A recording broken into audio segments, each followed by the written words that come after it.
Pasensya na po kung medyo seryoso ang ating mensahe ngayong umaga, pero may mga bagay po na kailangan ko lang din sabihin para na rin sa aking proteksyon at sa proteksyon ng ating lokal na pamahalaan at sa lahat ng ating ginagawa. May mga bagay po na hindi ko pwede sabihin nung panahon ng pangangampanya kasi baka sabihin political motive.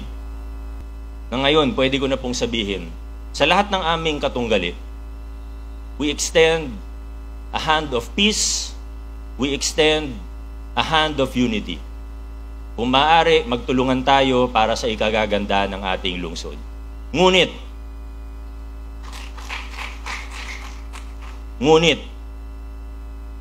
kailangan may managot sa mga krimen na naganap.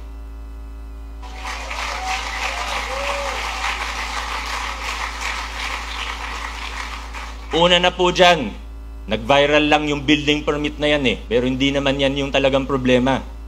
Yung bilyon-bilyong piso ng buwis na utang ninyo sa nasyonal at lokal na pamahalaan, bayaran ninyo.